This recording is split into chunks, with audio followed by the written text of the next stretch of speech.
Eh bien, salut à tous. Aujourd'hui, on se retrouve dans une petite vidéo sur comment accélérer le démarrage de Windows. Alors, ce que je vais vous montrer ne va pas accélérer massivement votre ordinateur, mais déjà, ça peut l'aider. Donc, dans un premier temps, vous allez aller ici sur la barre des tâches, ici.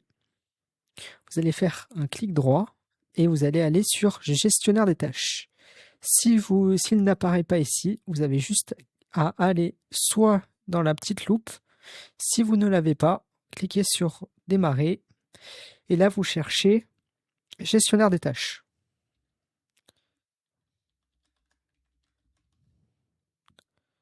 Qui se trouve juste ici. Vous voyez, moi je l'ai juste ici. Une fois que vous êtes dans le gestionnaire des tâches, vous cliquez sur sur le petit accélérateur là qui est juste ici, application de démarrage. Et là, vous avez plein d'applications qui apparaissent.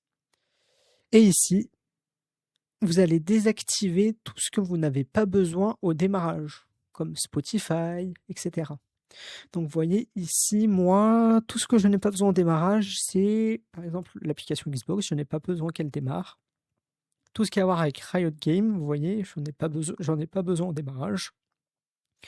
Steam, j'en ai pas besoin au démarrage, donc je l'ai désactivé. Elgato Wavelink, j'en ai besoin au démarrage, c'est tout ce qui est gestion du micro, gestion des audios, tout ça. Donc ça, j'en ai besoin au démarrage.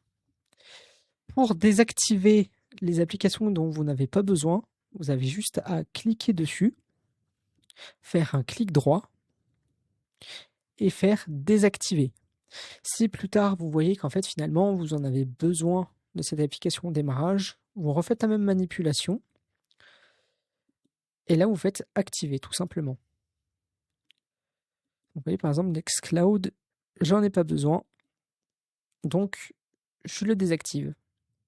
Alors il faut savoir que quand vous faites ça, que vous désactivez, cela ne veut pas dire que vous ne pouvez pas lancer l'application. C'est juste qu'elle ne se lancera pas au démarrage.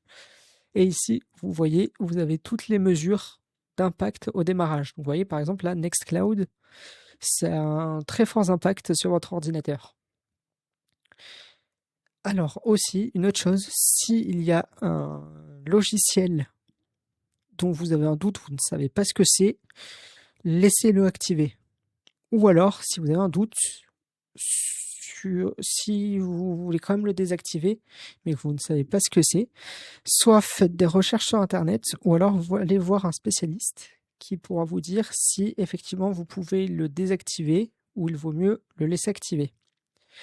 Ensuite, une des choses que vous pouvez faire, c'est d'aller ici, donc là sur la recherche, vous allez sur panneau de configuration. Ensuite, vous allez sur matériel et audio. Ici, vous allez sur options d'alimentation. Là, vous allez sur choisir l'action des boutons d'alimentation. Là, vous cliquez sur modifier des paramètres actuellement non disponibles. Alors ici, il faut que vous soyez administrateur de votre ordinateur, mais généralement, vous l'êtes. Donc, vous cliquez dessus. Et là, vous faites activer démarrage rapide. Et là, vous faites enregistrer. Ça, ce sont les premières choses que vous pouvez faire, qui sont relativement simples à effectuer. Ensuite, l'une des choses qui peut aider à accélérer le démarrage de Windows, ce sont les mises à jour. Alors, les mises à jour, certaines ne se font pas automatiquement. Donc, ce qu'il faut faire, c'est d'aller sur les trois petits carrés ou la loupe. Vous cherchez Windows Update. Et là, vous aurez vérifié les mises à jour. Donc, vous avez les mises à jour vérifier les mises à jour. Sinon, ça peut s'appeler Windows Update selon la mise à jour que vous avez de Windows. Donc vous cliquez dessus et là vous vérifiez que vous avez bien fait déjà ici que toutes les mises à jour soient faites. Donc vous voyez ici, moi j'en ai une que je n'ai pas faite. Dans le doute, même si vous voyez que ici il est écrit que vous êtes à jour et qu'il n'y a pas de mise à jour, faites quand même rechercher des mises à jour. Après, une fois que la recherche de mise à jour est faite, comme ici, vous allez dans Options avancées. Et là, vous allez dans Mise à jour facultative. Et là, vous sélectionnez toutes les mises à jour que vous avez facultatives. Donc, vous les sélectionnez toutes. Vous cliquez dessus et vous les sélectionnez vraiment toutes parce que Windows les considère comme facultatives alors qu'elles sont généralement très importantes. Il y a une mise à jour très importante qui s'appelle mise à jour du firmware ou du BIOS selon comment ça s'appelle. Quand la mise à jour se fait et que vous avez à redémarrer, n'éteignez surtout pas votre ordinateur, cela pourrait être dramatique. Alors n'importe quelle mise à jour peut être dramatique si vous l'éteignez, mais celle-là en particulier, la mise à jour du BIOS, si vous arrêtez la mise à jour pendant qu'elle est en train de s'installer, votre ordinateur est mort. Il ne pourra plus jamais redémarrer. Donc ce qui peut être un petit peu dérangeant. Alors qu'une mise à jour Windows, bon, si vous l'arrêtez, ça peut être un problème.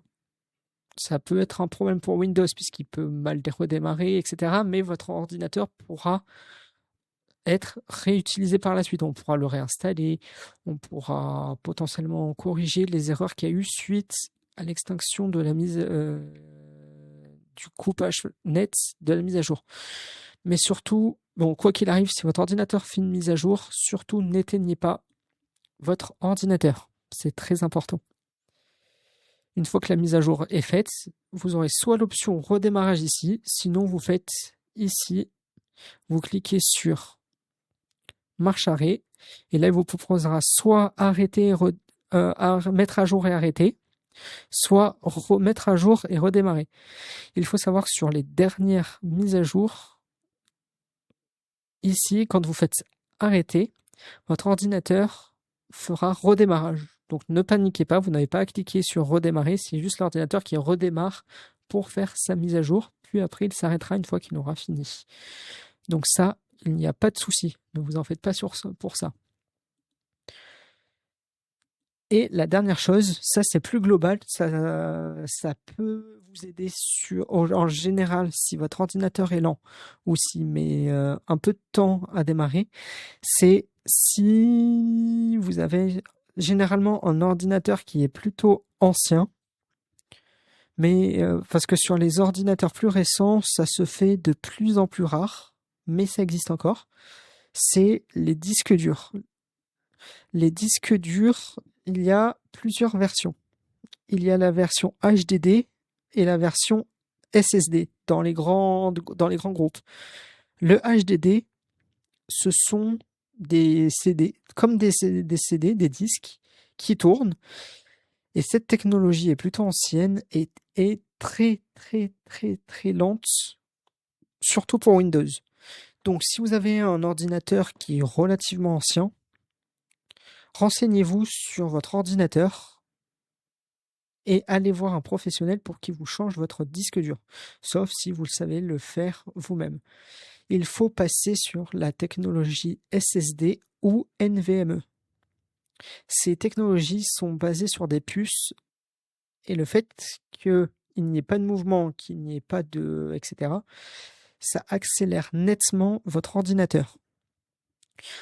Donc voilà, après il y a plein d'autres choses à voir, à faire, mais déjà ça, ce sont les bases. Si vous faites ça, déjà pour le démarrage, vous allez sentir une petite différence. Déjà, votre ordinateur démarrera un petit peu plus vite. Donc voilà.